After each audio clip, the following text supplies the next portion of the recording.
Hello everyone, and welcome to Divine Debut. This is Kathy speaking. Thank you for joining me here today, the 14th of September of 2022. Thank you so much everyone for your birthday wishes. I cannot thank you enough for your beautiful acts of love, whether it's through commenting, through your donations, to all of you, all those beautiful emails that I've received. Thank you so much to all, and sending you wishes back, and blessings to all of you. If I've missed your birthday, don't forget to comment beneath so that you can remind me. I know that I've got a lot of loving Virgos that I've got a special bond with. It's just that there's so many people that I deal with. Please forgive me if I've forgotten your birthday. Okay, my dear ones, today I'm going to do the other person. It's a Wednesday, which we usually do the twin flame, but we're going to do the other person today instead of a twin flame soulmate reading. What I'm thinking to do today is to do a horoscope spread, because we're looking at the other person, and the main question here today is, how do they feel about you? So we're looking at the other person. Does he or she love me? Who am I for them in their life? That's what we're looking at. We're delving into the other person and their emotions and their heart. We'll see also through the horoscope spread what's going on in each area of their life, and how that could be reflected upon your union, your relationship. Okay, some of you could be where there is no contact, no communication. It could be quite a while, so you're wondering what's going on with the other person. Who am I for them? So how do they emotionally feel about me? And obviously through the horoscope spread we'll see where there are difficulties and challenges for them and in their own life. Okay, now the last Wednesday's reading, which was the twin flame reading, many of you wrote yes please beneath, and I did say at the beginning of the video I don't have time this week on that reading, so that's why I haven't gotten back to you with your questions on yes please for a personal handwritten card. I will be doing that today, but please give me a little bit of time so I can get back to all of you. You can ask, you can comment with a yes please beneath, and I will get back to you. Give me, I will do some today, tomorrow, the day after. Okay, so remember, dear friends, that I have on offer for the rest of September 13% discount on all my readings, and that is my gift back to you for all your beautiful wishes and your love sent my way. So let's put these handwritten love cards aside. We'll take them at the end. So let's see what's going on. Let's see what is going on with the other person. How do they feel about you? You know, what do they think when they remember you? Let's see what's going on for them and in their life with a horoscope spread. Thank you for liking, sharing, subscribing and commenting. Today is a very big day for the Greek Orthodox. It's a very special, very big day for us. So it does concern the Holy Cross. So I'm just calling on Spirit for guidance. What's going on in love? How does the other person feel about you? Okay, so we're looking at the other person, not at you, not those who are connecting with me at this time. Obviously, the energy is pertaining, and it's pertaining to your energy as well, because you are connected with the other person. Let's see what's going on What's going on for them? What's going on for the other person, dear Spirit? Let's take the horoscope spread, which we start here.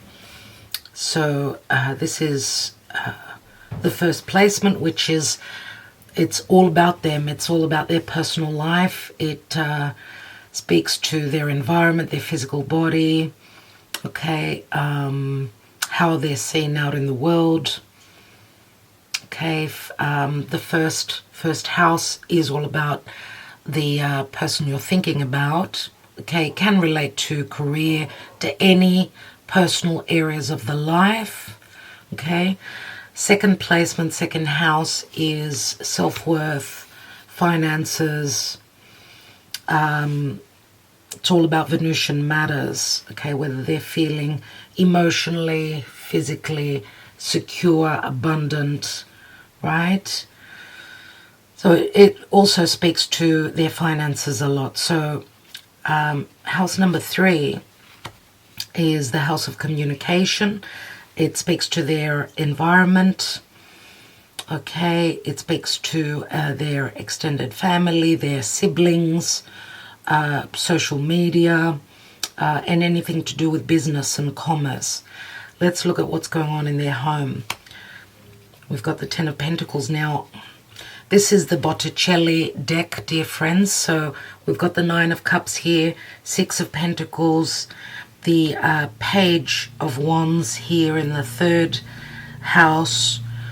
In the fourth house is the Ten of Pentacles. Remember, I'm not reading reversals, so let's see what's going on in their romantic life or anything connected to children and whatever it is they're creating. So we've got a Four of Swords here. Four of Swords in the area of fun, okay? In their health, the area of work, health, their daily job, whatever they do daily, and their service to the world. We've got the Knight of Pentacles here. Knight of Pentacles. What about where their relationships are concerned? What's going on there? House number 7. And we've got Judgment. Judgment. Okay. In the house of death, regeneration, sex, and money coming through from others. A house of secrecy as well. I mean, the 8th house is all about secrecy, right? It's a house of endings. It's the house of mysticism. It's very secretive. It's the natural house of Scorpio, and we've got the Six of Swords here. Okay, what's going on in their ninth house, which speaks to foreign places, their beliefs, philosophy, justice, the house of adventure, the house of wisdom, and obviously foreign travel. We've got the Strength card here. It's a number 11 in this deck. Okay. The Strength card, which is Leo. So we've got strong Scorpio, Leo in the reading so far. What's on their mind and what's going on with their career, their goals, what they aspire to achieve, or their reputation out there in the world. And we've got the Four of Cups. Okay. The 11th house, friendships, wishes, dreams. Again, it speaks to politics. It speaks to social media, friendships, right? People that they affiliate with, people that they're surrounded by. We've got the Two of Swords. And the 12th house, which is the house of endings. It's the house of karma. It's the house of quiet. It's the house of the subconscious. Anything to do with blockages and limiting energies. A sense of feeling bound and restricted. And I mean, the 12th house does rule secret affairs, secret enemies, long distance, people that are physically far away, and also it is the house of spirit and the divine, as is the 9th house here, this area here. See what's going on in the 12th house. We've got the 6 of Wands. Interesting, okay. At the bottom of the deck, we've got the Hierophant.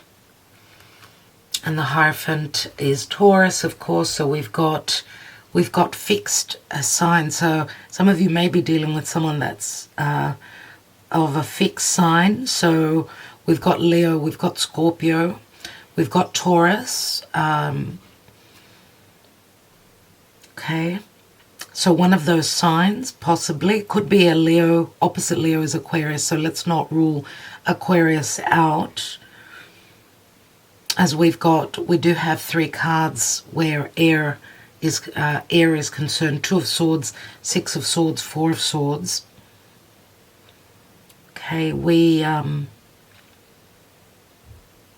got all the elements here. All the elements. What's beneath the Hierophant? We've got the Ace of Wands. The Ace of Wands is beneath the Hierophant. We know that aces are all about potential. Let's see what's going on with the Karma Dharma. What Karma Dharma are they going through? What are they affected by at this time?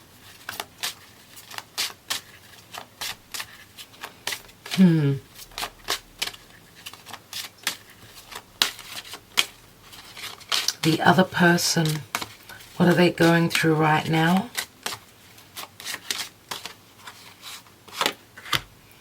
We've got the Emperor, everyone. So you could be dealing with an Emperor, could be dealing with an Aries, could be any other sign. Aries, possible Taurus for me. Okay. So the Emperor speaks to someone needing to be strong, needing to take control of their life. The Emperor also is someone that has got a lot of responsibilities, is someone who sits in a position of power. I don't know if this person is an entrepreneur, if this person is a father themselves. We do have in the area of home, and it's also connected to the family and the past, the 10 of Pentacles. Remember, the 10s always speak to, especially the 10 of Pentacles does speak to family, but also where family is concerned, it could be they're either very stable financially, or 10 of Pentacles does speak to support from their family, their parents. This could be financial support, or what I get is someone that is sort of following their heritage, and they've been it's sort of been passed on to them, responsibilities, positions of power. Seeing the house here, and the house does speak to family. The house does speak to also the 10 of Pentacles, obviously in the area of home and someone's personal, private life. Some of you could be dealing with someone that is married or that's been married, okay? Because that's what the 10 of Pentacles says to me. Also, as I said, someone sort of following traditions. And I don't know if this could also be someone having gone into a certain marriage because of connecting with others that are also financially secure. So an arranged marriage, possibly. We do have the Hierophant here, which is also the card of marriage. And the Hierophant is traditions. It's like following the rules, the guidelines, things that have been set in motion from the family, or it's got to do with someone's beliefs or their religion. Okay, but remember that this is the general energy, and the Hierophant is a 5. We've also got the North Node transiting Taurus, and Uranus is there as well. So where fated events are concerned, Obviously, it's a time for changes here. And why do I get the changes? We are looking at the other person and how they connect to you, how they feel about you, and how they are in their own personal lives. Looking at house number 5, which speaks to flirtation, fun, romance, matters pertaining to the heart, children, and also any risks that are taken. And we've got the 4 of Swords here. So in the area of fun, happiness, love, we've got the 4 of Swords, and 4 of Swords comes after the 3. So there has been some sort of disappointments, or we could say with the 4 of Swords that there is no action, there is no fun. I don't know if this is someone, remember the Emperor could be an entrepreneur, someone that's got lots of responsibilities, a business owner, where this is the area of creation, creating one's own little business or child, and there's a 4 of Swords, which can be a card of exhaustion as well, but also needing to go through some sort of healing. Okay, the 4 of Swords is in action. There's no action being taken here. Looking at the area of relationships, marriage, business partnerships as well, something has ended, obviously, here. The Judgment card speaks to a resurrection, a possible resurrection after an ending, right? Judgment is a critical moment where someone needs to make a choice. Also, this is the card of obviously divine help, spiritual help, where someone is needing that guidance from spirit to awaken. So maybe there's some sort of an awakening that's going on after an ending, after a very difficult ending. But remember, judgment also speaks to like judging someone very harshly or being judged themselves. Remember, it's Pluto, and Pluto is very transformative. It's endings and rebirths. So it can speak to second chances here. So something obviously has ended where their relationships are concerned, committed. As I said, marriage is the 7th house. Now, of course, it can speak to other relationships as well, family relationships.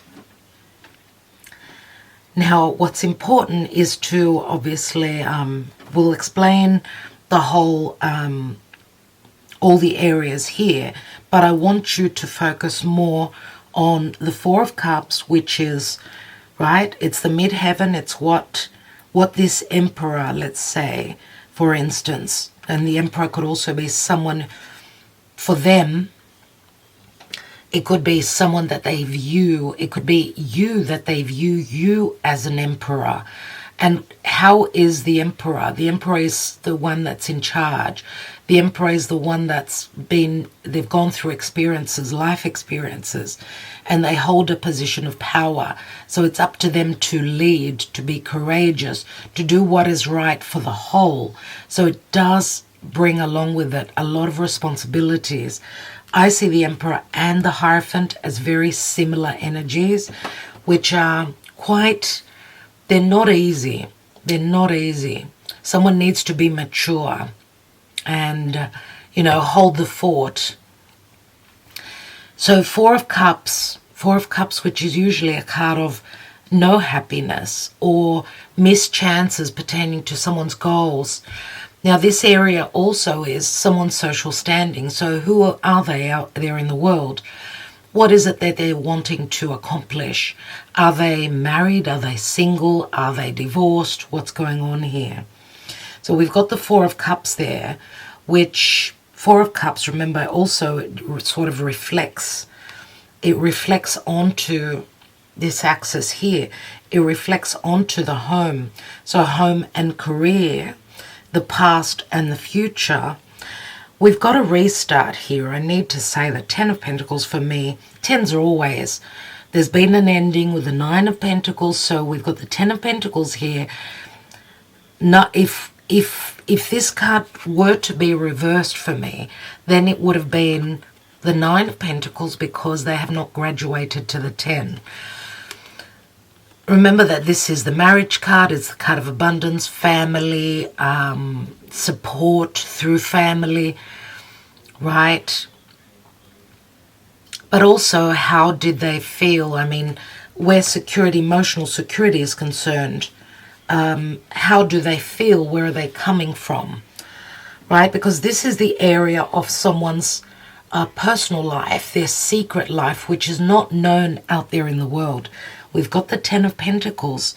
So if this were to be in the reversed, then it would be at the Nine of Pentacles, which speaks to someone being, someone knowing their own worth and possibly on the way to some sort of an ending, because the Nine of Pentacles is the single person, someone possibly that could have gone, or that is going through divorce, separation, possibly. Remember that the fun house is the Four of Swords, which means they've come from the Three of Swords. So even the Ten of Pentacles in the upright speaks to, yes, support, could also be financial support from the family. And it speaks to an ending and a restart. So in actual fact, this is the Ace of Pentacles, which could be a possible new home, okay? Or a possible new potential, as the Ace of Pentacles is a gift from Spirit. It's a gift from the divine. And let's go now to the first house, which is the person themselves. We've got the Nine of Cups. And the Nine of Cups here in the Botticelli shows 9 people sitting and having a drink, right? What's interesting here in the Botticelli is the cup that is fallen over. It's fallen from the table, which leaves us with 1, 2, 3, 4, 5, 6, 7, 8, 9. Someone here, there's 8 cups and there's 9 people, which say someone's cup has fallen over. So what I get here is that what they're trying to show, they're wearing a mask where other people and how they see them is concerned. They're putting on a mask. They're wearing a mask. Emotionally, that Ace of Cups is spilt. And the 8 cups are on top of the table. And 8 of Cups we know is, I'm sort of emotionally checked out from a situation that did not leave me with a good taste in my mouth, right? It left me with a bitter taste. So emotionally I'm checked out, but I'm still sort of showing up. This shows family get-togethers, needing to be somewhere where I'm not really comfortable or I'm not happy to be. Now, this can also speak to Nine of Cups. Yes, it is a wish card. But this is also a downfall where their wish is concerned, which they're not showing though. And possibly, because the Nine of Cups is, it can also speak to that, you know, overdoing it, where alcohol is concerned, drinking, trying to forget or to drown out someone's sorrows. That's what I get here with the Nine of Cups, and I feel that that card would have been reversed. So, and of course, we said the Four of Cups up here, the Ten of Pentacles, the Nine of Cups, and opposite the Nine of Cups, which is, in actual fact, it's the 8. We've got Judgment. Okay, so this is Scorpio energy, and Scorpio, remember, is Plutonian. Scorpio is dark, it's deep, it's emotionally. Scorpio energy is, I'm either in or I'm either out. Scorpio is very secretive. And also I'm going to say that because, even though this is the house of Libra logically, so we start off with Aries, dear friends. I don't know if that speaks to you and how that speaks to you, but Aries, Taurus, Gemini, Cancer, Leo, Virgo, Libra, Scorpio, Sagittarius, Capricorn, Aquarius, and Pisces. That's another layer that you can add to the reading. But here we see Judgment, which is Pluto. So obviously where relationships are concerned, something needs to resurrect, because this is an ending, obviously. It's dead. There's nothing, there's no growth here until Archangel Michael toots his horn and brings an awareness or the ability, the divine help for a resurrection, a restart. But there's critical issues and choices. There's like a reckoning energy here in relationships, possible marriage. So remember, Four of Cups, many times fours speak to the home. It's the fourth house. Okay, so all right, let's go now to the area of self-worth and values. We've got the Six of Pentacles, which the Six of Pentacles for me, it shows Libra usually, doesn't it? It shows the scales. Someone that pays out money. So this could be obviously someone that in their daily life, if this is an emperor, a boss, this is someone who pays others. It's the area of money. So it's like paying and receiving money as well. It's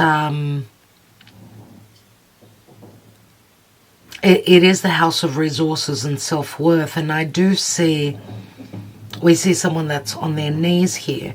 So it's like he's sort of asking, I don't know if this person is like needing to get a loan, or there's a possible money being paid out, a lot of money being paid out, possibly because of, if there is some sort of an ending where a marriage is concerned, that they could be going through possible legalities.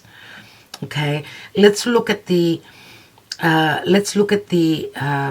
other side. So across this area here is this area here, which is money coming through from others, from other sources. So this is the 8th house, which speaks to sex. It speaks to death. It speaks to money coming through from a loan, from an inheritance, whatever it is. I mean, the Six of Swords is usually a good card. But remember also that the Six of Swords comes from the Five of Swords. So there's been conflict where money coming through from other sources is concerned, right? There's been, they've had to fight. They've had to work really hard. They've had to overcome or find intelligent ways to win over a difficult situation, because Five of Swords is, remember, swords are all about communication, the way we think, right? It's how we perceive something. There's been a lot of challenge where money coming through from other sources is concerned.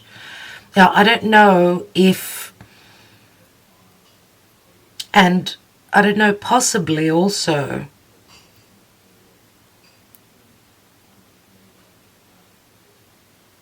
possibly for some of you out there, I don't know if someone has passed on. So someone from their home, from their family, could be a possible mother that may have passed on. There could be instances where they're needing to, they're working through legal issues pertaining to an inheritance as well. Okay. So I don't know if money coming through from the family, from the mother, is helping them out of some sort of challenging situation. I mean, remember the Six of Pentacles is someone needs to pay money out, right? And it is, again, Libra, I'm going to say, which means trying to balance out those scales.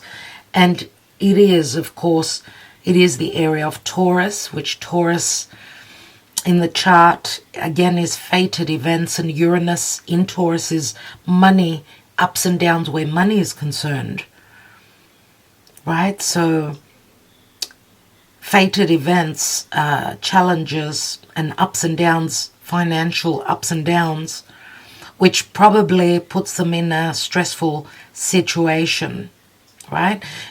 Okay, so Six of Swords is what trying to move towards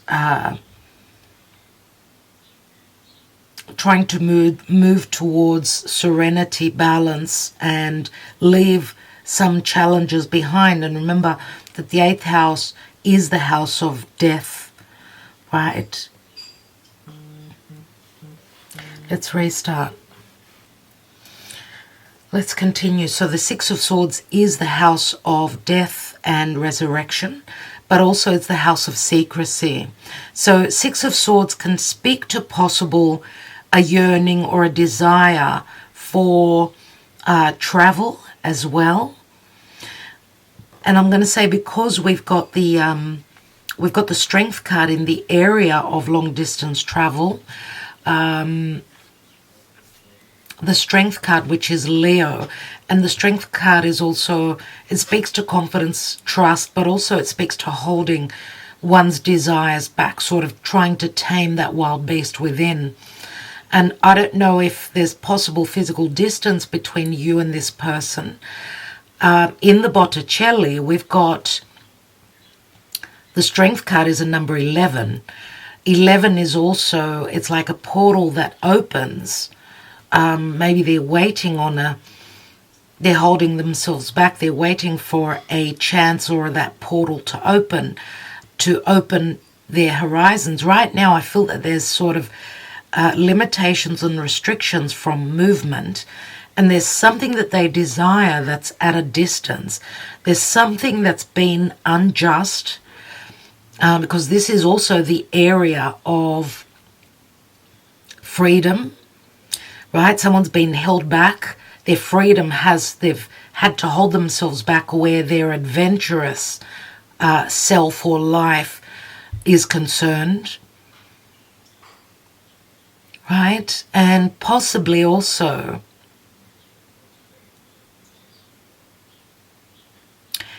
I feel that they've been going through some sort of awakening where their beliefs are concerned. Something to do with trust. This is also a card of great desire, and a sexual connection is the Strength card. And remember, Leo is all about confidence. Leo is all about love and heart and play. I don't think that there's been much play in their life. There's a heavy energies here where they've had to be very, very responsible, needing to take care of business, I feel here. They've sort of gone through some sort of maturing process here. Let's continue.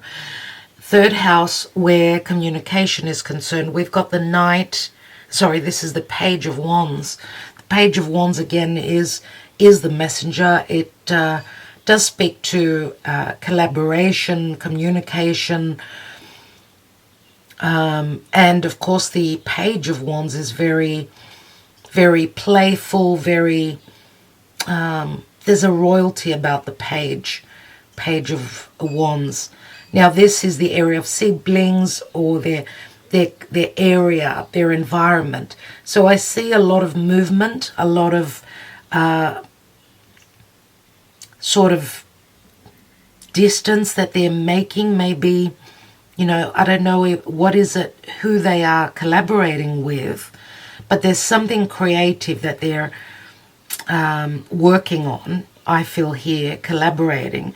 Possibly, I don't know, this could possibly be something that's in the making.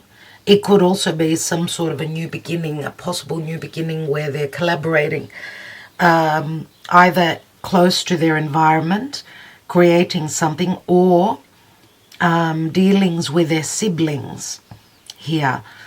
And remember that I'm not reading reversals. So let's look at, across the third house, which is the ninth house. This is short distance travel. And this is long distance travel. Okay. Also, we've got the third house is also, it's very connected to youth. So I don't know if this is a child of theirs. This is sort of like primary education, and that's also higher education. This is more about expanding one's knowledge, right? The ninth house.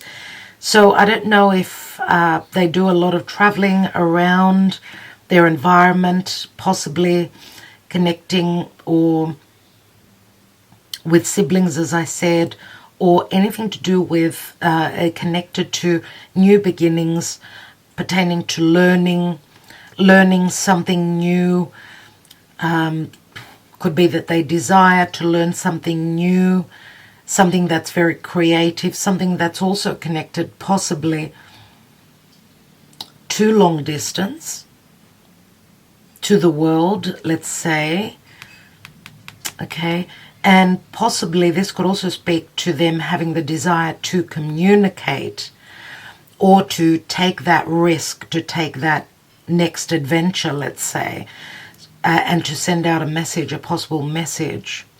But they could possibly be holding themselves back, maybe because of legalities, maybe they're waiting on an opportunity, a portal to open, a chance, or maybe a decision needs to be made.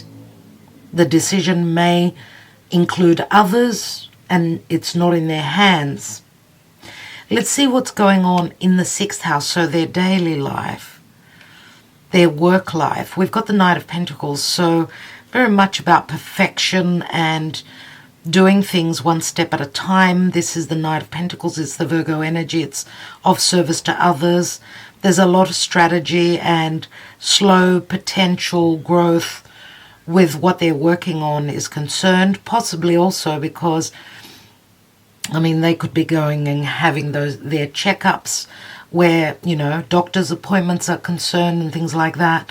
Knight of Pentacles is very slow. We do see slow forward momentum here, but there's perfectionism here. So whatever they're working on, they're strategizing and planning for the future, nevertheless.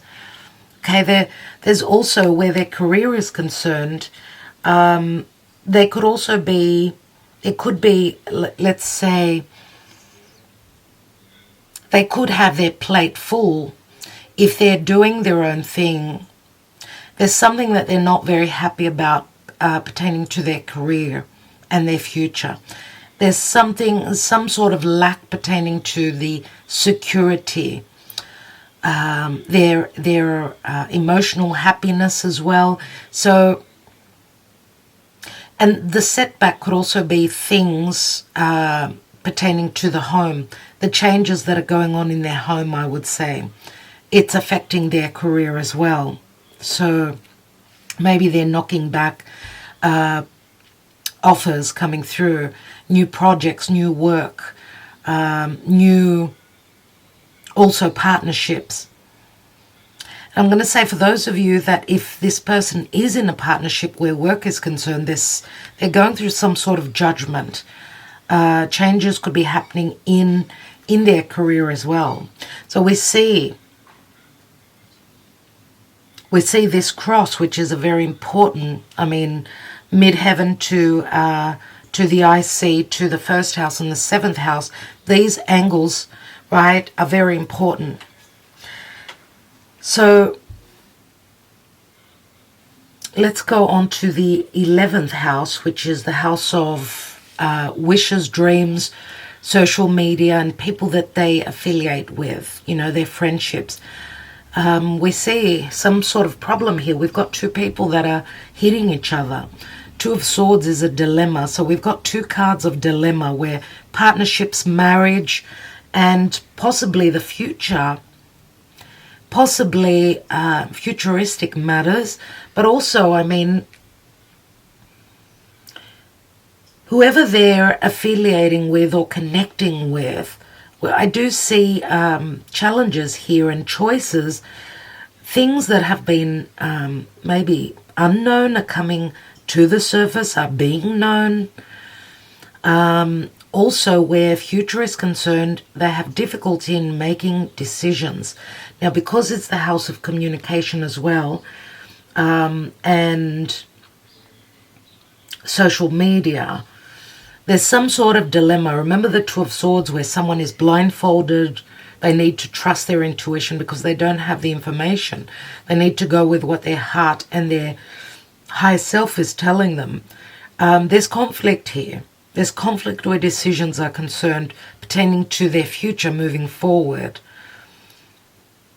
And, you know, the 5th house is where I create on my own. Here is we collaborate with a group or a team, right?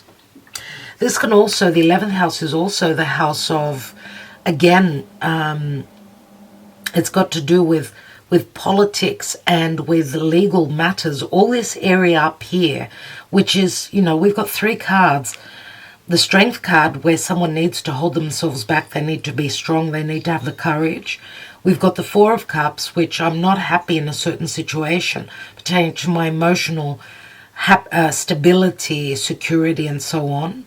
And there are difficult choices and arguments, and this could be also a legal battle with a large group of people, right? And the 12th house is the 6 of Wands, which the 6 of Wands is usually a card of success, but the 12th house is a very dark house. It's a quiet house. It's the house of the subconscious. It's the house of dreams. Maybe they're dreaming of success. Maybe they've had some sort of success that you don't know about. There's some sort of recognition pertaining to succeeding, and let's say some sort of will or drive or passion to succeed, where there's been karmic limitations, restrictions, blockages.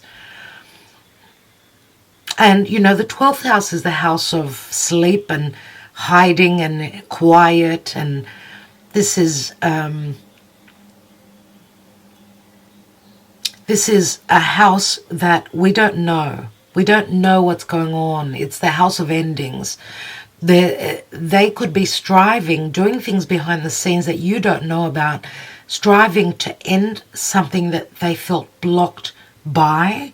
Now, it can also speak to working really hard behind the scenes to succeed in some sort of venture or business.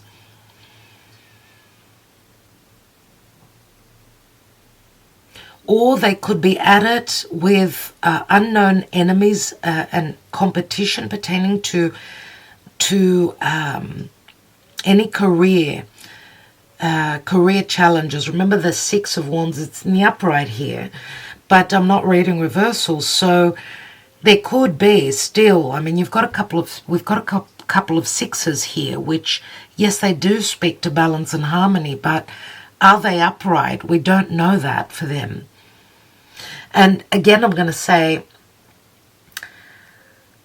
the 6 of Wands can also speak to ego.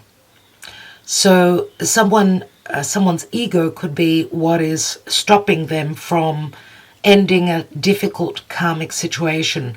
The ego could be very, very big, right? Usually does come with the Emperor, right? A big ego. So there's some sort of humbling energies here. And this could just be someone that's dreaming of success. Someone that's very career driven, possibly as well.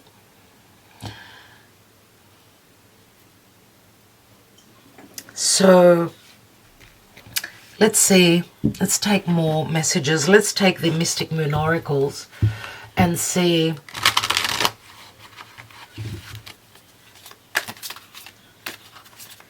what's going on with your person.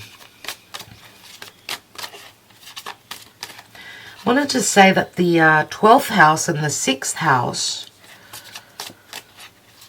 right? They're very difficult houses. I mean, they speak to physical and emotional and mental health, but they also speak to needing to put in the effort, work really hard to possibly end something, to complete a cycle in their life, a karmic cycle as well. And we see that with the Knight of Pentacles, all about strategizing for the future, knowing that they will, I mean, the Knight of Pentacles always knows that they will get to be that, you know, that King of Pentacles, the one that's in charge, the one that can feel safe and secure and give that security and that safety to those that they love. This is also someone that is very good with the details, someone that's very much of service to other people as well. Let's see what's going on emotionally. Where are they? We've got devotion, and this card to me very many times speaks to the Ace of Wands. We've got third party. Oh my goodness. So, devotion and third party. So third party, I suppose, doesn't have to also, for all of you, doesn't have to mean that you are the third person or that they're married. And third party could also be that they're very devoted. Could be to their business. It could be to a mother. It could be to their family. Okay, so it won't be the same for all of you. Let's see what else is going on. Where are they emotionally? Divine Feminine. And we've got the Muse.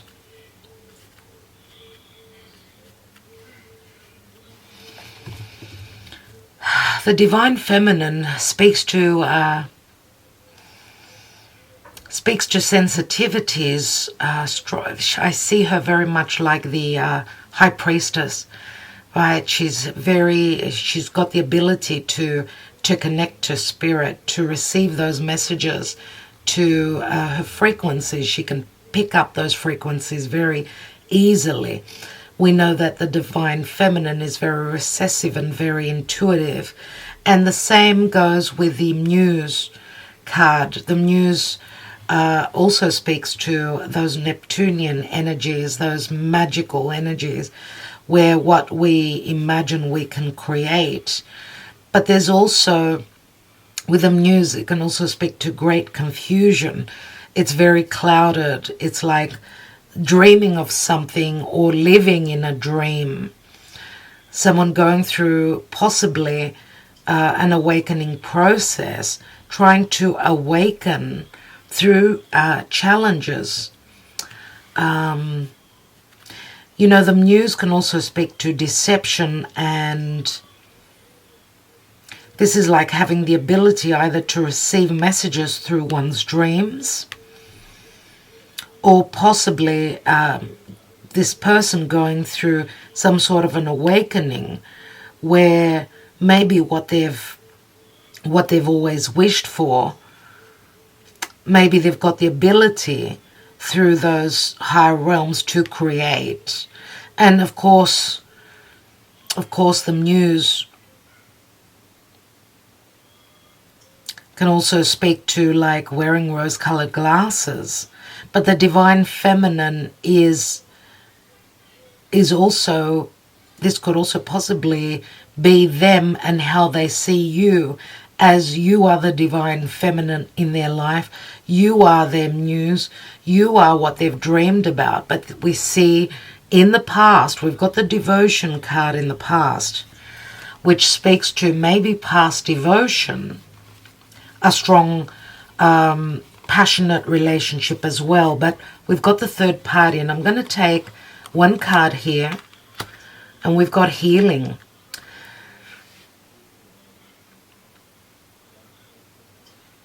healing, which can speak to a third party falling out of the equation here.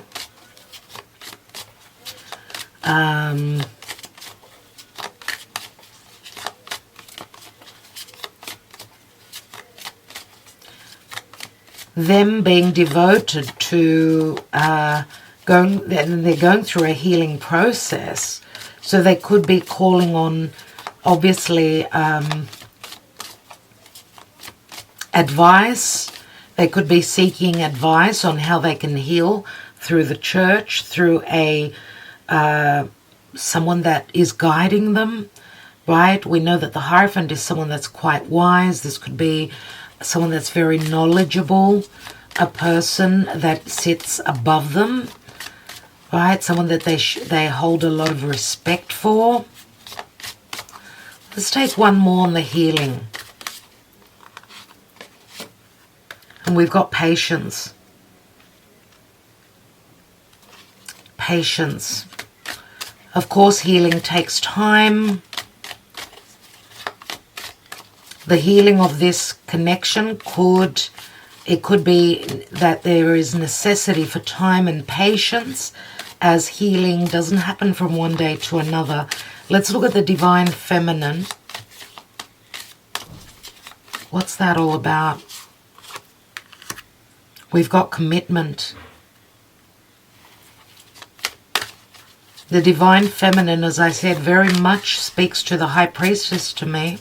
So I do feel that for many of you, there is, this is like a connection that is spiritually inclined. There's a lot of telepathy, and that's what I get with the Divine Feminine, that she's got the ability to receive the messages. This is telepathy. This is reading and feeling those frequencies, those thoughts, and those emotions that come from the other person. So we've got a commitment, and this could possibly also speak to a commitment where someone is in a commitment, or this could be a possible future commitment that someone's waited forever for. We do have the third party. There were third parties involved, obviously. And maybe some of you are dealing with someone that's very patient, even though the Emperor, being Aries, wouldn't be that patient, right? But, you know, this could be someone who's got their sun in Aries, but they could have their moon in Pisces, let's say. So they love unconditionally. They love to the point of sacrifice. But they could also be someone that emotionally has been providing a service to others. This could be someone that was very loyal to the family, very loyal to a possible child. Maybe this is a father, right? This is a father. Let's see what that news is about. And we've got received. The karma has been received, or the message has been received, or they're receiving the message. I want to take one more card on that received, because many times, and what I notice in this card, the received also speaks to a stop the dream, take those rose-colored glasses off, stop imagining and make something, create it in real life, and not only in one's imagination and what they dream of. What I notice here is the hands. Look at all the hands here. The hands, right? The hands speak to producing something, working on something. Hands speak to Gemini, right? The linear brain, thinking logically what to do in practical matters, and not only in matters pertaining to what I wish, what I've imagined that I want to create. Okay, I've received the message. Okay, I'm putting a stop to the dream. I'm committing to who I'm loyal to.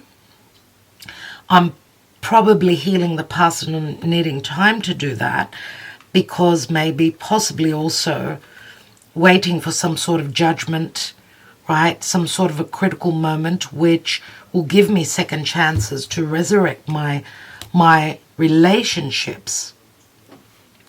What's at the bottom? We've got an offer here. And again, we've got hands. So there's something in this message which speaks to hands. And we've got devotion and an offer. What's that sitting on? We've got solitude. So it looks like they've gone into their cave. They've been thinking a lot. They've been meditating a lot. Even if they're in another connection, they felt very lonesome, very lonely. This is the Hermit card for me. They're taking time out by the water, by the sea, doing a lot of soul searching. And yes, here is the understanding again, like the divine feminine. Maybe they've gone through an awakening and understanding that some of you are connected from a past lifetime. You've were committed in a past lifetime. Maybe they're feeling that the connection goes really heavily to the past, because we've got the marriage card in the 4th house, which connects to the past as well. So I want to take, and I will not take the cards from the Botticelli here. I want to use another deck. Let me see.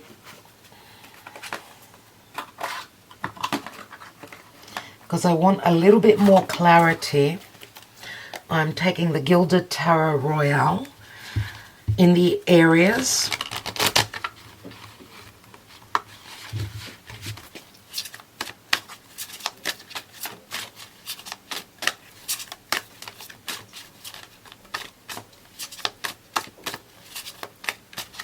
And you know, in the 11th house, which is the house of social media and so forth. I mean, this could be them beating themselves up about whether, you know, what's going on with you. If they're watching you on social media, they could also be losing it because they feel as though maybe they've lost their chance with you, or maybe you could be connecting with someone else, and it's like they're beating themselves up on whether they should, because this is a dilemma, whether they should clear the air with you or not, whether they should send out that message or not. Let's take one card on this 9 of Cups. And we've got the Strength card. So there's the Strength card again. You know, for many of you, you could be dealing with a Leo, because the 1st house is how people see, see you or see them. So they may show a very confident persona towards the world, but they've got another side to them, though, another soft and mushy side. So they put on a brave front. So where their personal life is concerned, they've sort of been holding themselves back from what makes them happy. And some of them could be trying to drown out their sorrows where you are concerned, or where their life in general is concerned. What is this 6 of Pentacles in the area of self-worth and their resources? We've got the Knight of Pentacles twice, so Virgo is quite strong in the reading as well. This is slow, steady paced. Virgo is all about service, so servicing others or slowly and gradually doing the work. Again, it's all about Pentacles. They need their security. They need their security. For some of you, this person could now be working extra hard, or 2 jobs, or working extra long hours because they've got a plan. But also, they're looking at their investments as well. What they what they have, what they owe. Because that's 7 Pentacles there if you think about it. So they're going through a bit of a difficult turn where their finances are concerned. What is the third house of communications? Logic, learning is concerned. We've got another Page of Wands. This is incredible. 2 Page of Wands here. So this speaks very strongly to a messenger. They're truly thinking very seriously of taking that leap of faith. This could also be them sort of needing to travel back and forth daily for a child of theirs. We've got Aries, could be a possible Aries father or someone who has strong Aries in their chart. And the child is Aries as well, possibly. So very much like the father. So they're very seriously thinking about taking that adventure, sending out that message, wanting to collaborate, to clear the air possibly, where there's been confusion. Let's look at the home and the past and their family. We've got the Hanging Man, so maybe they've done a lot of sacrifice. They've gone through a lot of sacrifices. Maybe there's been illusion or possibly even deception. We see with the Hanging Man that he's hanging and all his money's coming out of his pocket. So where the home is concerned, maybe it's cost them a lot or it's costing them a lot to possibly end a karmic chapter. Okay, let's continue. Don't forget that you could comment with a yes please beneath so you can get a personalized handwritten message. Thank you so much for liking, sharing and subscribing, spending your precious time with me. So there could be deception or possible needing to end a cycle that has got to do with their family, the family they built, or their family of heritage. Okay, Pisces is also, it can speak to unconditional love and loyalty. Let's look at their house of fun, creativity, romance, and children. We've got the 10 of Cups, another 10, which speaks to a possible new beginning, a new chapter, but also something is ending here. The 10 of Cups does speak to possible endings, some sort of happiness. We've got the 9 of Cups here and the 10 of Cups here. So they're holding back, waiting on the happiness and bliss, possibly, where after a point of healing and after some time or a time of no interaction and no communication,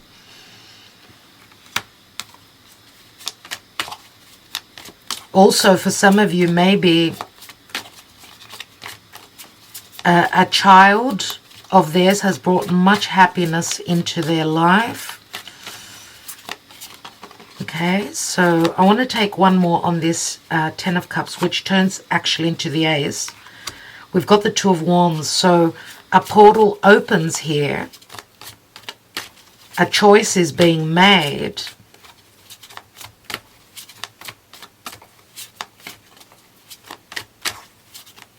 Maybe they needed some time to gather themselves up, needed to make a choice, waiting on a chance, a portal to open, maybe also a possible adventure. A new adventure awaits them. Let's look at their 6th house, the house of health, their daily life. So we've got the Hierophant.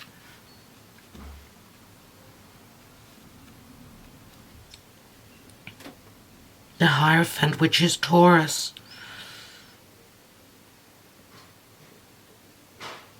So I don't know if they are connected with a church as well, or they do things. They do things, they're connected to the church, or their beliefs are changing, possibly.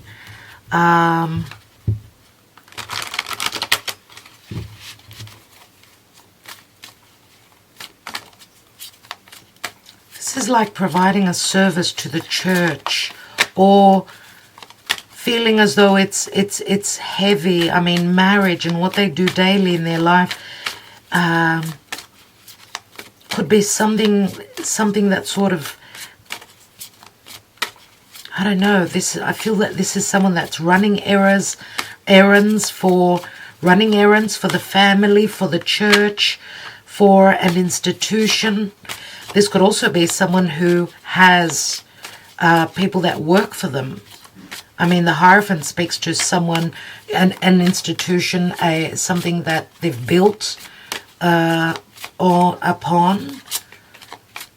Let's go to the 7th house and the house of relationships.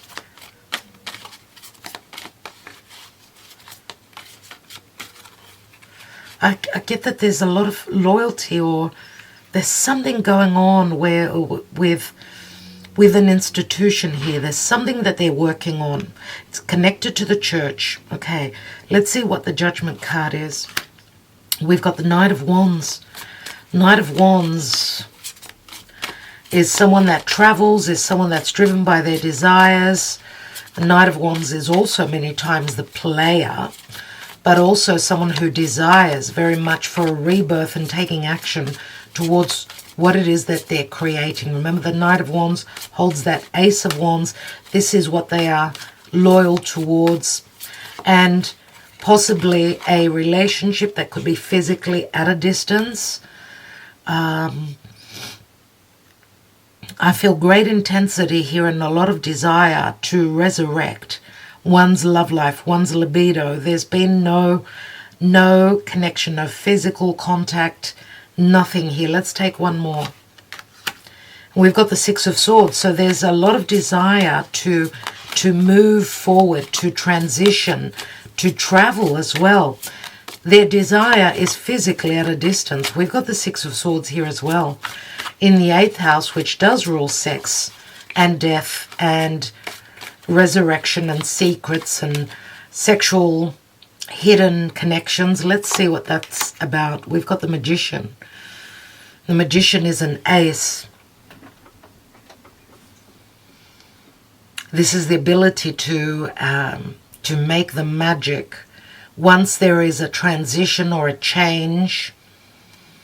It's as though they're dealing with some sort of karmic situation that they're leaving, and they could also possibly be leaving a trickster behind. But this also because remember, the Magician is trickery. This is a very dark house. It's a house of mysticism, secrecy, and magic, of course.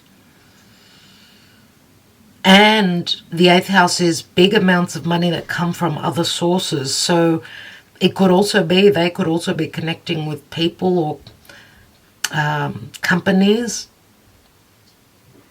Something to do with a bank or money, or connecting with people that are possibly physically at a distance. I say that this person does a lot of travel. They could connect, they're connected to the world, foreign places. They've got important friends in important positions. The Magician speaks to manifesting the magic. This is the area of big money that comes through from others. So this is like a success, but also the Magician speaks to Mercury retrograde, which has got to do with the past. So we know Mercury is retrograde now. So it brings back situations from the past that are needed to be dealt with and let go of. So next position, there is the Five of Swords. There is the Five of Swords on the Justice card. So remember that the ninth house speaks to legalities, speaks to truths. It speaks to, it is the house ruled by Jupiter. So lots of enemies, competition with people that are at a physical distance, self-sabotage, misunderstandings,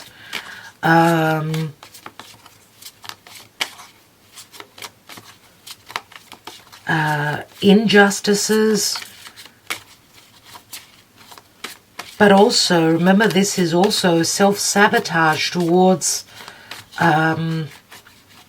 or third parties connected to legalities and what someone is hoping to do. I mean, what they're hoping to do and complete.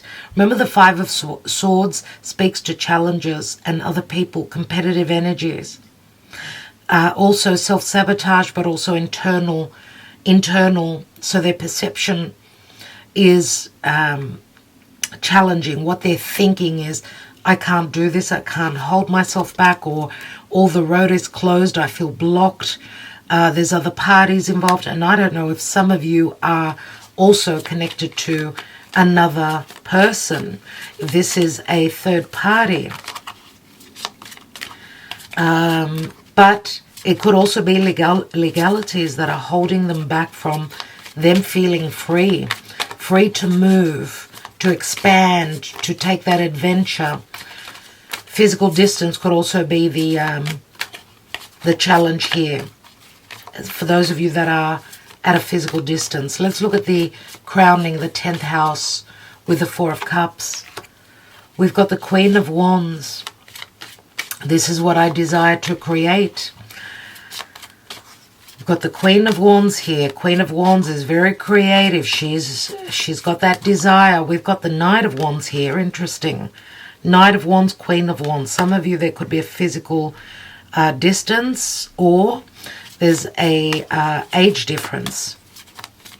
Queen of Wands is, this is what I want to accomplish. The Queen of Wands is very powerful. She's very attractive. She's very alluring. Very confident. Right? She is very much a leader as well. So how I see the Queen of Wands is, I want to be able to create what it is that I desire. I want to take charge. I want to have the control. So I don't know if there's competitive energies between the two of you. You could be two people that are very strong characters. So possibly also,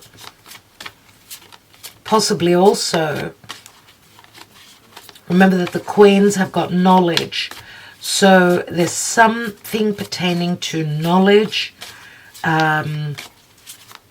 luck, and the ability to create, pertaining to their goals and what they aspire to do.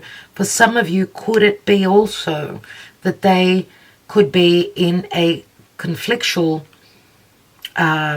situation where they could be possibly either letting go, right? Because she's sitting on the Four of Cups. Four of Cups is a lack of happiness.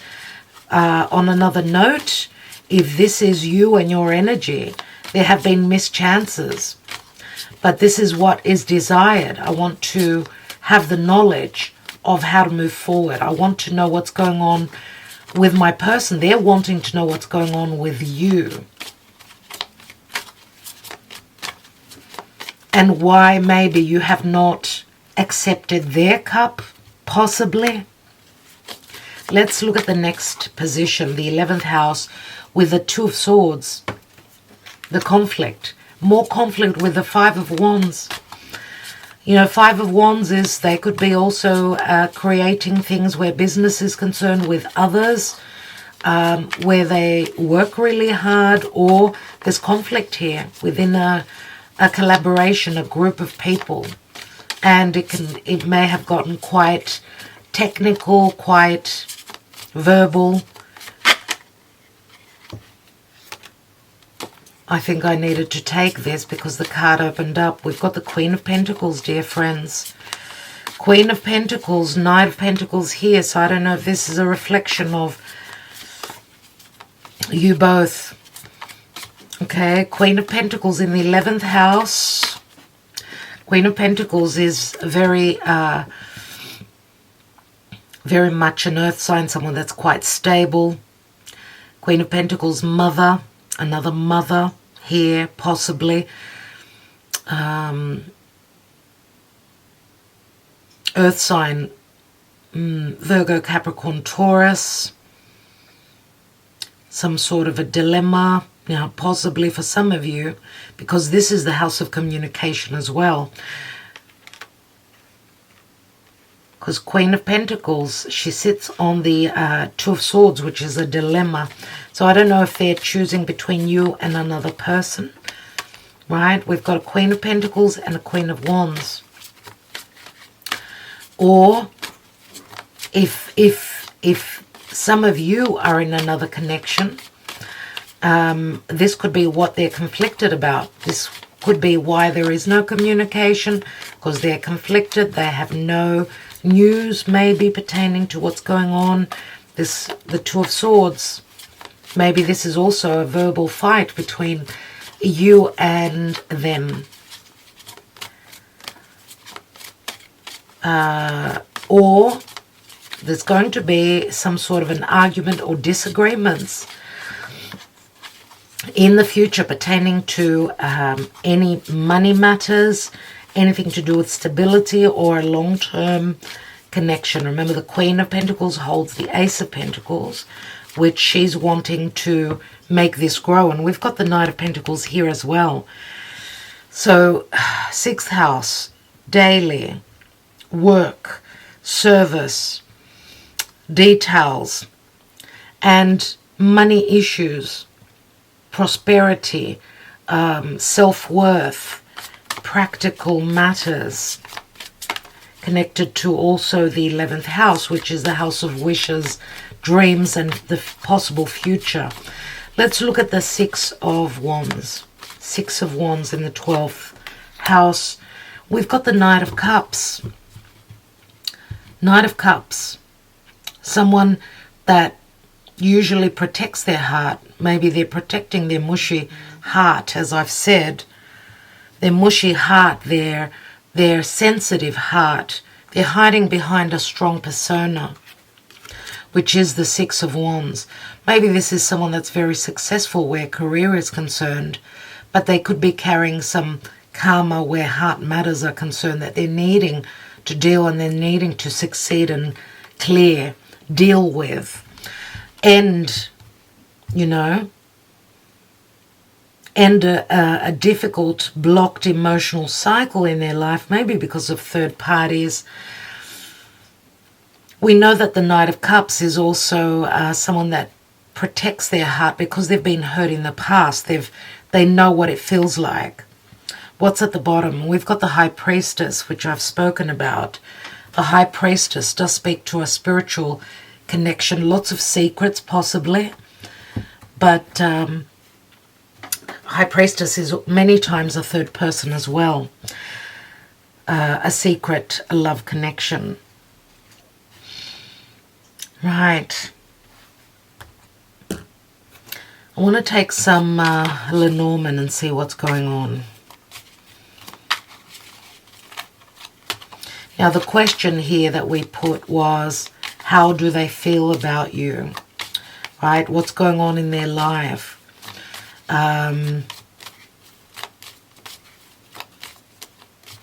So they're showing up, let's say, as knights. They're showing up as knights, but also as the Emperor. So where career is concerned, there's someone that's life experiences, they've had them. Where love is concerned, because we've got 3 knights, I do feel, is that 3? We've actually got 4 knights here. We've actually got 4 knights. So where matters pertaining to love and taking the action towards love, they're still showing up as knights. So maybe they've got family issues that they're dealing with. They are dealing with something karmic here. There's no doubt about that. No doubt at all. They're waiting on an opportunity to be able to travel. There's a lot of blockages where their beliefs are concerned, right? They're maybe stuck in a legal situation. They're wanting to transition and leave conflict from the past. And they're going through some sort of a judgment, some sort of a resurrection. Let's see what the potential is here. How do they feel? How do they feel about you? Is there possible commitment? Are they willing to commit? Or were they only about play? We've got the fish. We've got the anchor. We've got the divine feminine. We've got the moon. We've got the path that opens. And we've got the sun. This looks really, really positive here. Let's see what's at the bottom of the deck. And we've got the fox. So they're looking for a way to strategize, to take care of something, to find a solution, a resolution. We've got the fish here, which can speak to, it can speak to something secretive. Remember, it's Pisces, but it also speaks to possible abundance and a lot of romance in the past. But then there's a sense of like grounding. And that also speaks to possible grounding or deception, which is connected with the divine feminine here, who's at a crossroads. We've got the paths here. We've also got the moon here, which the moon does speak to secrecy and things that are hidden, but also a yearning desire for something that was quite hidden or very, very more on the imaginative side than the practical side. This is like sort of like a dream and then waking up and being grounded, because I do see here there's been possible marriage, right? Possible marriage involved, which sort of slowed things down. Sort of someone woke up from an imaginative dream or deception, or they're wearing rose-colored glasses. Possibly. Could be you or the other person. But we do have the moon and the sun here, which the sun and the moon come together to create. They create that seed, right? The moon does speak to fears as well as things pertaining to hidden emotions, the subconscious, not seen clearly as the moon. But it also speaks to deep desires, a desire for new opportunities, a desire to clear the air. Maybe there's been deception in a past, commitment, a marriage. I don't know if it's you, the other person, or both of you. And you know, the anchor speaks to grounding. It speaks to things based in reality. It's Saturn in Capricorn, sort of like heavy lessons after maybe possible deception, illusion, lessons. But we see the 22, which is the path that opens, right? The path opens, it's choices, it's difficulties in making a choice, but the sun comes through also, and the sun does speak to true love. The sun is Sun in Leo. So the sun speaks to sunrise, and we know that with the Judgment card, even Temperance, let's say, we know that we're at the bottom, at the darkest point right now, where there's opportunities ahead for choices. People need to make choices here, and that's what we're looking at. Now, the path also speaks to physical distance, difficulties in needing to make a decision, but needing some sort of clarity or confidence to make a choice and move forward, or to take that adventure possibly, right?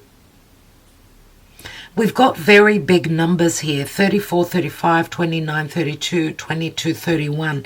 It's like the big numbers means that the story has been playing out for quite some time, I would say. What's underneath the fox, which, my dear friends, the fox is also Pluto and Scorpio. So it speaks to suspicions, distrust, or dealing with someone that was quite the thief, right? Trust issues, trying to be intelligent, finding a way to resolve, to reconnect. Beneath the fox is the child. We've got a 13 and a 14 here. And the child does speak to new beginnings, but also some sort of intelligence that's connected to a child, or to some sort of happiness recently and in the recent past. Beneath that is the tower, which does speak to blockages, restrictions, responsibilities, also possible contracts, business, career. I truly want to take a card on the 6th house. I want to see what the Knight of Pentacles and the Hierophant is. And we've got the Death card here. So we've got Scorpio and Taurus here. Obviously, this speaks to fated events. And this could also be the death of an ego. This could possibly be, because it's the house of health, maybe they've lost someone, as I said before, a physical passing here. Or this could be a possible change, slow, strategic, but a possible change and a long term. I mean, this has taken a while. Changes where self-worth and their path moving forward is concerned, because we've got South Node, North Node here, and strategy, which is the Knight of Pentacles. Doing things slow and strategic. It's like how the ants come together and they build. They start to build on something. They work really hard, and they know what they want. They know what it is that they want. So we've got Pluto here again. Strong Plutonian energy. Scorpio comes up a great deal here. I don't know why I need to say there's a death of an ego here. Someone has been humbled greatly. And we know that with the sun also, it can speak to someone who has a bit of an ego there. This could be someone also that's been very successful in their life. We see also the Hanging Man, which, again, Neptune. Neptune does speak to an inability to see clearly, but also speaks to an awakening pertaining to someone's home, their past, what they've sacrificed. Will they sacrifice moving forward? I mean, it's cost them financially here. It's cost them their stability, a home, stability within their home. Let's see.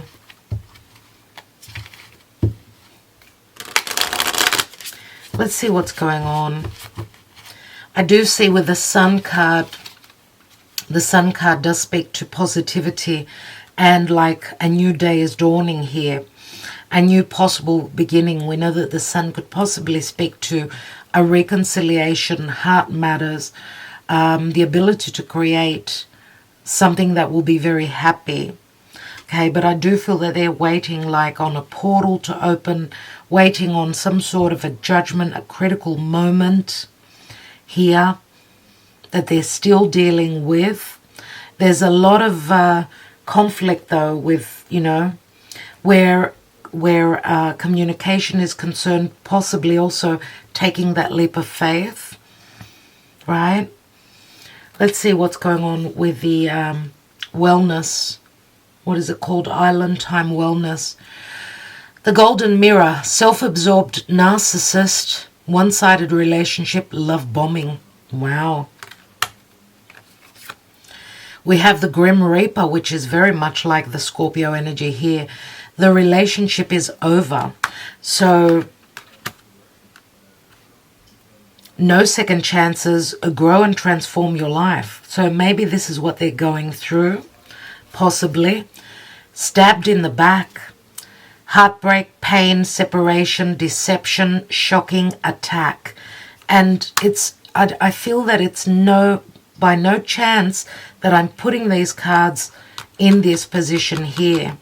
Because also we've got the sun here, which the sun does speak to healing. There has been deception. That's why we've got the judgment card here in the area of relationship and marriage. Let's see what's at the bottom of the deck. And we've got photograph. Looking at your photos, missing you, nostalgia, making you memories. Beneath that is love call. Someone expresses love, a message of love, thinking of you and letting you know. So there's nostalgia here. Someone is sort of like focusing on the past, and we are in retrogrades. So there is a possibility here with Mercury and the Magician, which is the communicator. I'm going to say, because Mercury is retrograde, be careful with missed messages, secretive messages. This could be, it's the Six of Swords, which brings a sense of transition towards more peace and a possible new beginning that again will be secret, I feel here. Lightning, sudden change, shocking news, surprise, epiphany, upheaval and transformation. So it's like we're revisiting the past here. And this could speak to sudden unexpected messages, because there's a possibility for making new memories. We do have an offer here, which we see is very dark again. So a lot, very connected with secrecy. I want to take one card. Actually, I'm going to take a different deck. Oops. Well, this card wants to come through. I want you with me. I want you to be mine. I can't live without you. That's the Four of Wands, which is the marriage card. And I just said I wanted to look at the Hierophant. So every message is here for a particular purpose. Let's see. Hold on. Let's see what the Hierophant speaks to here, because that was the general energy. We've got the High Priest and the High Priestess here, my dear friends. What's the High Priestess sitting on? She's sitting on the Star. There is the Aquarius card. Remember I said we've got all the 4 fixed signs except for Aquarius. There is Aquarius, and the Star does speak to hope. It speaks to healing. It speaks to communication. It is a wish card.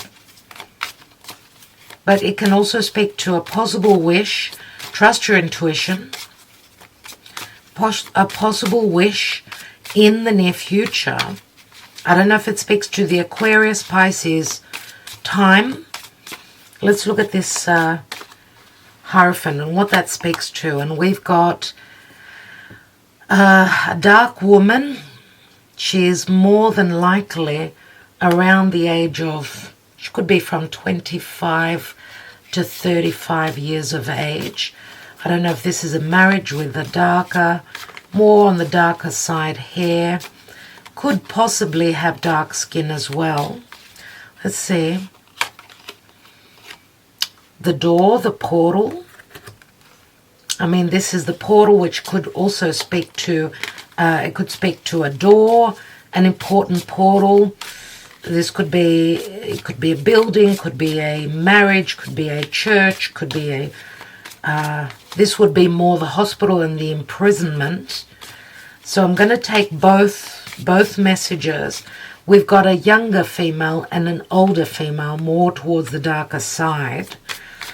So there's some sort of a contract or a belief or restrictive energies, or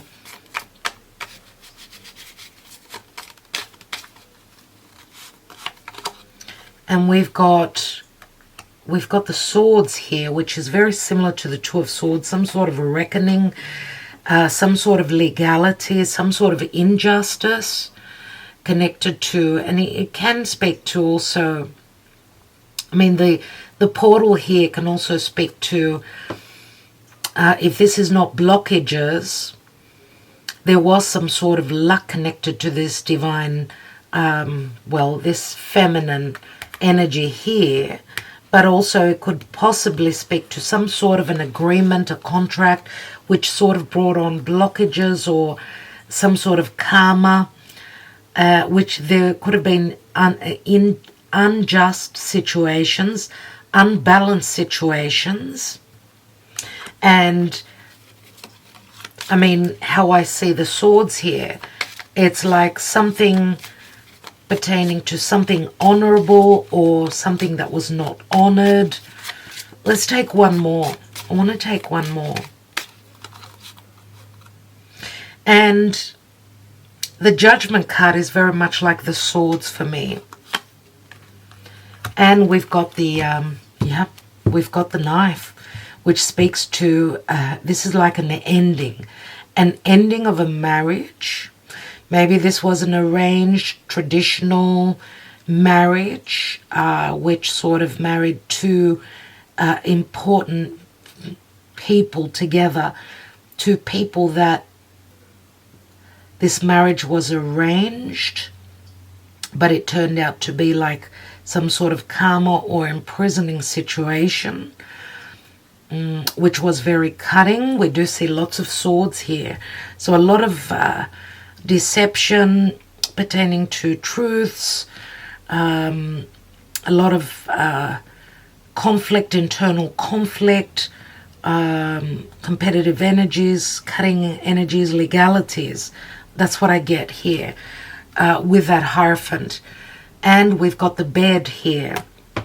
And the bed could speak to a possible sexual connection. The bed could speak to intimacy. We do see the petal which speaks to luck, someone feeling unlucky pertaining to the bed. And the bed could also speak to someone, it's like the Four of Swords, someone feeling ill, not happy, emotionally happy, some sort of bad luck pertaining to, I don't know, maybe even someone that was ill. I did speak to someone possibly passing away, a mother figure that was connected to a possible arranged marriage. We've got the son here, not the daughter. So someone that acquired a son through a sexual, intimate connection as well, and it's connected to marriage, to traditions. What's the Hierophant sitting on? And we've got the Ace of Wands, which also possibly speaks to a possible pregnancy, the Ace of Wands, right? So I don't know how it speaks to you personally, my dear friends, but that's what I get, okay? Okay, like we could keep reading these cards until tomorrow, and it's a very long reading. I'd like to thank you also for liking, sharing, subscribing, and commenting. Yes, you can comment beneath with a yes, please. I will get back to you as soon as I possibly can. So, dear Spirit, what is the message here? Because what I see here is that this hasn't been an easy situation. There are third parties here, and there are reasons for those third parties. It is karma. Remember, we had the Emperor, and the Emperor does speak to control. It can speak to narcissism. It can speak to responsibilities pertaining to a father, a business, and anything connected to the home and someone's emotional financial securities. Let's take the message today. What do we need to know? And we've got bon voyage and travel. Bon voyage, chocolate. Let's show you the card. Bon voyage, chocolate. Every time I use these cards, I want to eat chocolate. They're just delicious cards. They're made by, produced by Rosie Shalhoub. She lives in Sydney. You can find her on Facebook. She's got her own store. She sells crystals. She's got an amazing store, and I used to visit her. She's a friend of mine. So if you're interested in this deck, let's see if I can get the box for you. There it is. If you're interested, you can find her on Facebook. Here it is. Here is the box. Okay. Rosie Shalhoub. You can find her on Facebook and see, because this is the Chocolate Lovers message card. So where love is concerned, it speaks to a bon voyage chocolate. And if you get in touch with Rosie, give her my love, will you? I haven't spoken to her for ages. A time to say goodbye to a person, place, or thing that no longer serves you, or a time to let go of old baggage, negative patterns, or outworn beliefs. Move forward, knowing that the past is left behind. A holiday is on the horizon. Pack your bags. It's time for a vacation. Whether it be an actual holiday or an action decision to move forward, now is the perfect time to embrace new horizons. Prepare for something new. I move forward in life with grace, ease, and total trust. So, moving for love. This also speaks to the opportunities are going to come up for travel, for movement, for freedom from old baggage that someone is leaving behind. This could possibly happen 6 to 7 weeks, I would say, for many of you. Possibly on a full or a new moon. 7, 8, and 11 is, a 7 and an 8 is 15, and 11, 15 and 11 is 26, 31, 31 and 22 is 53, right? 53, and 4 is 57, so that equals a 12. 12. So I don't know if this speaks to the Pisces era for you, but we've just had a full moon in Pisces, right? And until the next full moon, 9th of October, until the next full moon, which will be in Aries, which is a possible new cycle. Could that be possibly for you happening on the 9th of October? Or, I don't know, it will be different for each of you, okay? But also we had a lot of Scorpio here, and we've got eclipses on the Scorpio-Taurus axis. So the next couple of months are going to be very, very important. Pack your bags, dear friends. It's time to travel. There's a bon voyage, and someone is possibly also saying bon voyage, see you later. We've got the, this is like the 3 of Swords.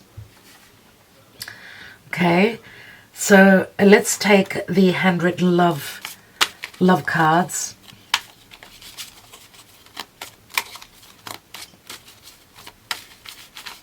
Let's see what the messages are.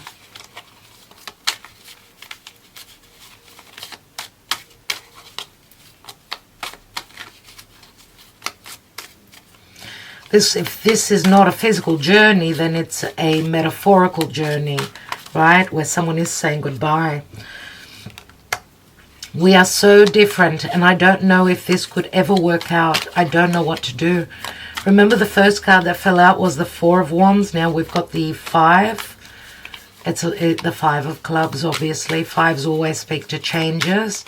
Also, it can speak to conflict because there's such huge differences between one person and the other.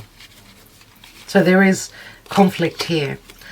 You are my other half. I want to give you everything in life to make you happy. That's the 6 of Pentacles, which we've got here on the Knight of Pentacles. So, yes, this does speak to a soulmate connection where both people want the same thing, and there will be equal and reciprocal energies between the two of you. You are my other half, and I want to give you everything in life to make you happy. And this could also speak to them providing you financial and physical gifts, let's say. I needed more in my life. We did try, but we just couldn't find happiness. I'm sorry. We've got, remember, the first card here, which was the 9 of Cups, but the Ace of Cups was spilt. And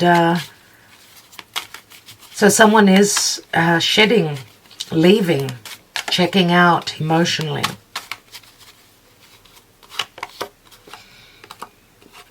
Don't ever think that I don't love you and that I forgot you. I will always be here for you with open arms.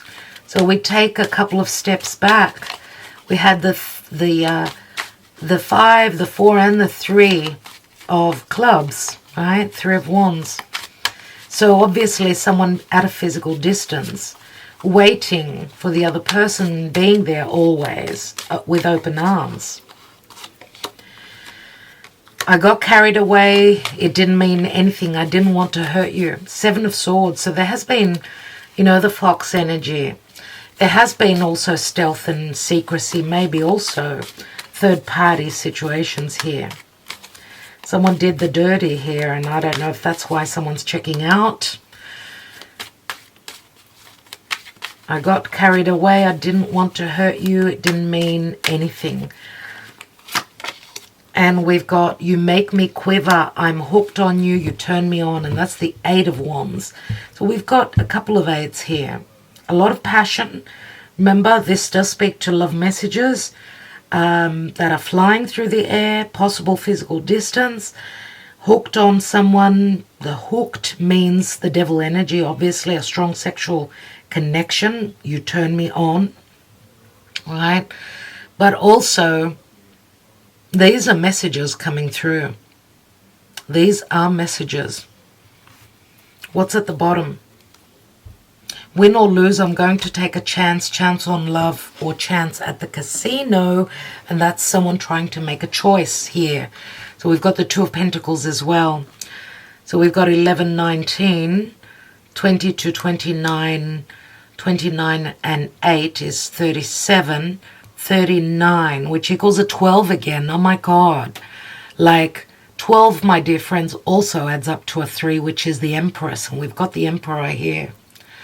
So the 12 does speak to hanging on, sacrificing, creating, imagining. But also it can speak to wearing those rose-colored glasses. It can speak to a magical connection. But it can also speak to a dreaming of this, and something still being in the dream realm. For those of you that are hoping for this special person to step in and love you, some of you may have been, your person may have been coming through your sleep state, and you're waiting to see them actually in front of you. You've imagined them, you've created them in your subconscious, in your being, and you're hoping to be able to touch them, to feel them, to have them in front of you, where they're going to take form. So I don't know what to say. There is just so much. The messages here are just magical, but there's still a lot that's going on, my dear friends. So, no second chances here, says the Grim Reaper. Grow and transform, your life. Someone has been going through a death process because they've been in a narcissistic, one-sided relationship. There's been a lot of love bombing. There's been stabbing in the back. And there is a separation. There's been deception. Okay? And obviously we've got dark energies that have come through, which probably are going to be dealt with obviously the eclipses taking place in Scorpio and Taurus. For some of you, this will take until mid-year next year before you can get into the magic of what's going on here. Looking at your photos, missing you, nostalgia, make new memories. Someone expresses love, a message of love, thinking of you and letting you know. And lightning, those messages, that love will come through very unexpectedly. Sudden change is Uranus on the North Node in Taurus, in a Venus-ruled sign. Shocking news that you'll be finding out. Surprises, epiphanies, upheaval, and transformation. What is the Gaia Oracle? What is the advice here, dear Spirit?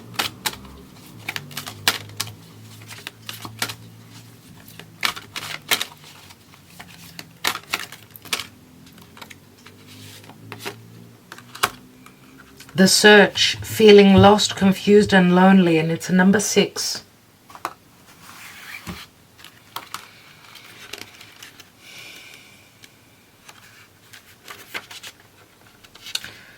Feeling lost, confused, and lonely. The days of our lives are forever changing, but just like the 4 seasons of nature, spring follows summer, then come autumn and winter, and then the cycle starts once again. At present, you are symbolically experiencing a winter season.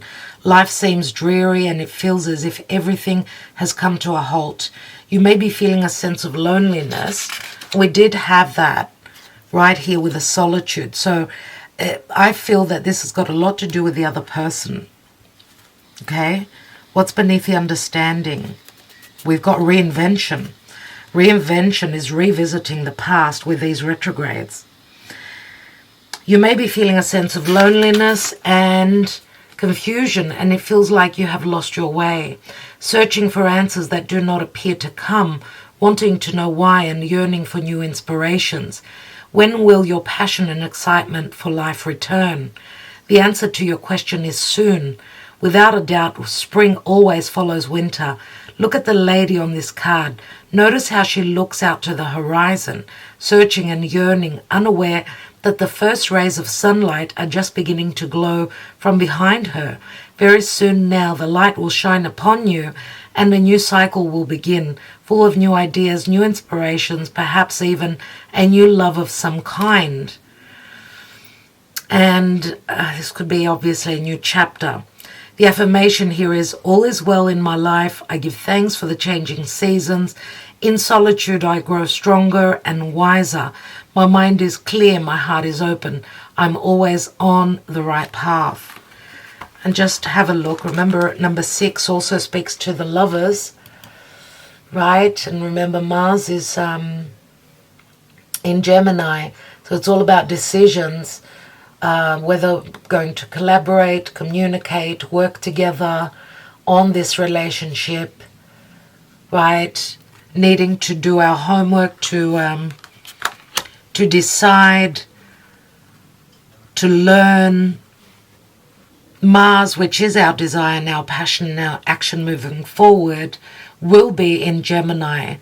Gemini, which is it's our close environment, and opposite obviously will obviously affect Sagittarius, which is opposite, which can speak to long distance and not your close environment. So it's the mutable signs that are going through a lot of change, obviously, and this includes Virgo, Pisces as well. So it's all about needing to decide how we're going to transmutate and fit that person into our life. Do they fit? Have we made space in our lives for them? Have they made space for us in their life? That's what it's all about. It's doing the work. It's being able to collaborate, to use our logic, to use our hands. Physically, with our hands, we build, right? I did speak a lot about the hands, so I don't know what that means for you personally. I'd love to hear your comments, dear friends. So I think that I will leave it there. I want to thank you all so much for your love always, for your devotion, for the time that you spend with me here. And yes, you can leave your comment beneath this video and I will get back to you. Those of you that will receive the same messages as what's in here, this will especially be important for you. All right, so love and light. I will talk to you all soon. Love you all so much. Talk to you probably tomorrow. We'll see. Stay tuned, everyone. And make sure that you are subscribed. Okay, make sure you're getting the notifications. Check that you are, because many of you are not receiving the notifications. Okay. I think I will leave it there. Ta-da. Love you all.